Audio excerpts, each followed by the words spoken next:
This conference will now be recorded. Good morning students. ગઈકાલે આપણે હું, હુઝ અને હુમ વિશે પ્રાથમિક માહિતી મેળવી. એમાં હું જ્યારે વ્યક્તિ માટે વપરાય ત્યારે કેવી રીતે વાક્યો બને છે તે આપણે જોયું. હવે આપણે આજે હુઝ વિશે વિસ્તારથી માહિતી મેળવીશું. Use of whose. હુઝ એટલે કે જેનું, કે જેની, કે જેના. હવે બે માહિતી આપણી પાસે અહીંયા હોય, જેમ કે ધ ગર્લ ઇઝ રિયા, પેલી રિયા છે. હર હેર ઇઝ સ્ટ્રેટ, અને બીજી માહિતી છે કે તેના વાળ સીધા છે. હવે આ બંને વાક્યોને અલગ અલગ રીતે ન લખતા આ વાક્યને આપણે હુઝ વડે જોડી શકીએ, કેમ કે એક વાક્યમાં વિદ્યાર્થી અરે રિયાની વાત થઈ છે અને બીજા વાક્યમાં તેના વાળની વાત થઈ છે. એટલે જ્યારે આપણે હુઝ વાપરીએ ત્યારે વાક્ય બનશે the girl whose hair is straight, અને જ્યારે તમે હુઝ મૂકશો ત્યારે હર નીકળી જશે, કેમ કે અહીંયા હુઝનો અર્થ જ એ થાય છે કે છોકરી કે જેના વાળ સીધા છે તે રિયા છે. એ જ રીતે the girl is Priya, her hair is curly, એના વાકડિયા વાળ છે. The girl whose hair is curly is Priya. અને આ રીતે જ્યારે હુઝ વાપરીએ ત્યારે પ્રોનાઉન હર કે હીઝ નીકળી જાય.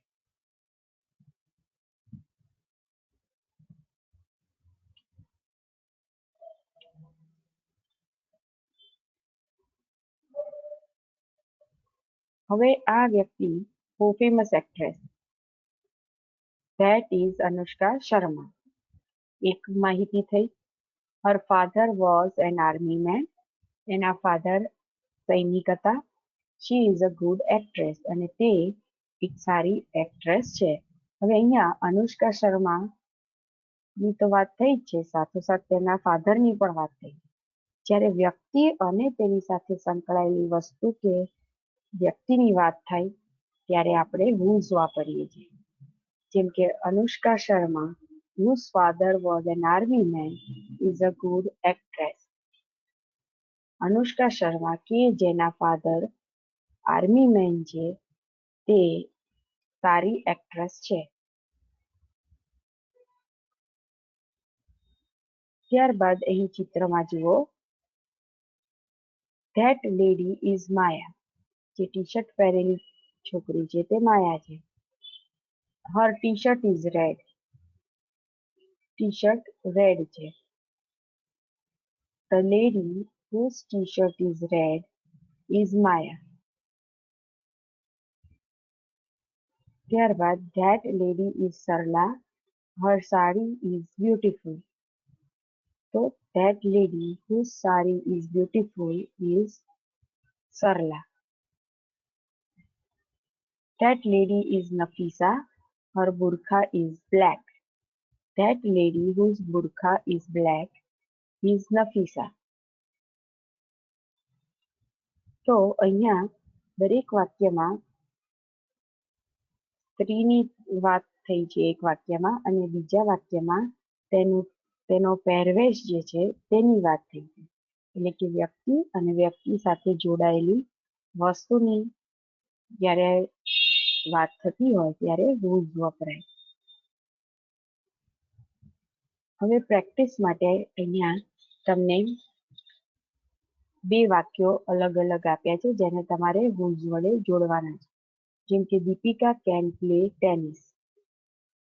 હર father is a tennis player. Deepika tennis રમી શકે છે, તેના ફાધર ટેનિસ પ્લેયર છે. Deepika is an excellent actress. Her film Piku won many awards. તેની ફિલ્મ પીકુએ ઘણા એવોર્ડ જીત્યા હતા.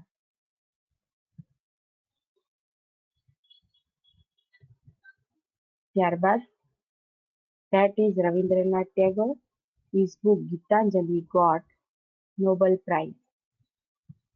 તેમને બુક ગીતાંજલિને નોબેલ પ્રાઇઝ મળ્યું હતું.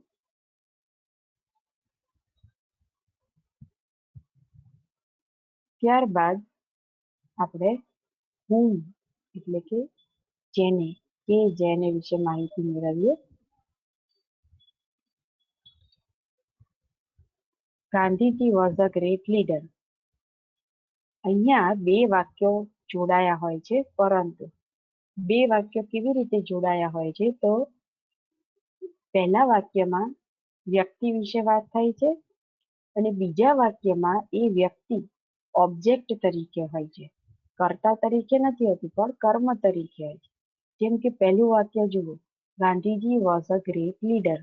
ગાંધીજી મહાન નેતા હતા. અને બીજા વાક્યમાં જુઓ, વી કોલ હિમ બાપુ. આપણે તેમને બાપુ કહીએ છીએ. તો કહેવાની ક્રિયા થાય છે. કોણ કહે છે? અમે અથવા આપણે. તો આપણે કોને બાપુ કહીએ છીએ? હિમ. માટે આ ઓબ્જેક્ટ થયું. આપણે એક્ટિવ પેસિવમાં ઓબ્જેક્ટ ગોતતા શીખ્યા હતા, જેનો ઉપયોગ અહીંયા કરવાનો છે. તો જ્યારે એક વાક્યમાં જે કર્તા હોય પહેલા વાક્યમાં, એ જ વ્યક્તિ બીજા વાક્યમાં કર્મ તરીકે આવે ત્યારે આપણે whom વાપરીએ છીએ. અને વાક્ય બનશે, Gandhiji whom we call Bapu was a great leader. Gandhiji કે જેમને આપણે બાપુ કહીએ છીએ તે મહાન નેતા હતા. SRK is a very popular actor. People call him King Khan. લોકો તેને કિંગ ખાન કહે છે. એટલે બીજા વાક્યમાં કરતા લોકો છે, કેમ કે કહેવાની ક્રિયા લોકો કરે છે. અને કોને કહે છે? SRK ને. એટલે એ કર્મ છે. જ્યારે એક વાક્યમાં એક વ્યક્તિ કર્તા તરીકે હોય, એ જ વ્યક્તિ બીજા વાક્યમાં કર્મ તરીકે આવે ત્યારે આપણે whom વાપરીએ. SRK, whom people call King Khan, is a very popular actor. SRK કે જેને લોકો કિંગ ખાન કહે છે તે પોપ્યુલર એક્ટર છે. Lata Mangeshkar is a wonderful singer. Lata Mangeshkar અદ્ભુત ગાયિકા છે. We call her, આપણે તેને ક્વીન ઓફ મેલોડી કહીએ છીએ. Mangeshkar, whom we call the queen of melody, is a wonderful singer. Lata Mangeshkar કે જેને સુરોની દેવી કહેવામાં આવે છે તે એક અદ્ભુત સિંગર છે, ગાયક છે. હવે પ્રેક્ટિસ માટે મેં અહીંયા હિન્ટ વર્ડ્સ આપ્યા છે. Doctor APJ Abdul Kalam missile man તરીકે આપણે ઓળખીએ છીએ અને તે આપણા 11મા પ્રેસિડેન્ટ હતા. વાક્ય તમારે whom વડે જાતે બનાવવાનું છે. ત્યારબાદ Sardar Vallabhbhai Patel, the iron man of India, United our country, એમણે આપણા દેશને એક કર્યું. પીટી ઉષા, જેને ગોલ્ડન ગર્લ ઓફ ઇન્ડિયા કહેવાય છે, કેમ કે she won gold medal at Olympics. ઓલિમ્પિક્સમાં એમણે ગોલ્ડ મેડલ મેળવ્યો હતો. હવે વિદ્યાર્થી મિત્રો, મને લાગે છે કે તમે વાક્યો બનાવી ચૂક્યા હશો. તો એના હું જવાબ પણ તમને કહીશ, જે તમારે પાછળથી નોટબુકમાં લખવાના છે પ્રેઝન્ટેશન સાંભળીને. જેમ કે અહીંયા દીપિકા કેન પ્લે ટેનિસ છે, જેમાં આપણે હર ફાધર એટલે કે જેના ફાધર ટેનિસ પ્લેયર છે એ ઉમેરવાનું છે. તો આપણે અહીંયા વાક્ય બનશે, Deepika whose father is a tennis player can play tennis. જવાબ રિપીટ કરો છો, Deepika whose father is a tennis player can play tennis. Deepika, whose film Piku won many awards, is an excellent actress. Deepika, whose film Piku won many awards, is an excellent actress. ત્યારબાદ that is Rabindranath Tagore, whose book Gitanjali got the Nobel Prize.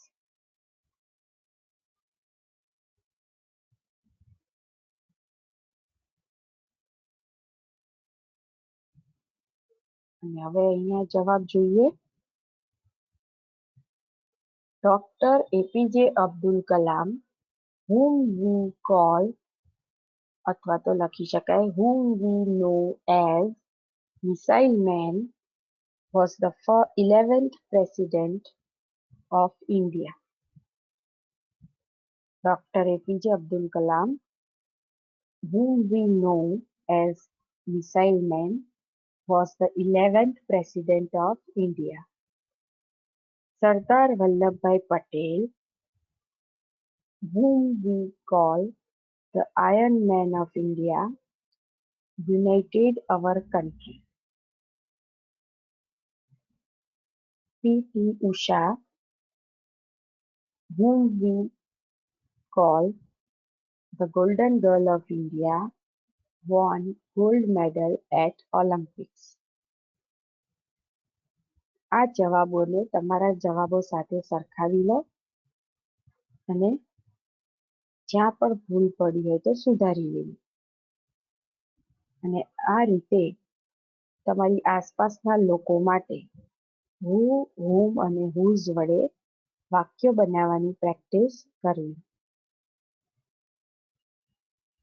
આ સાથે અહીંયા આપણો topic પૂરો થાય છે.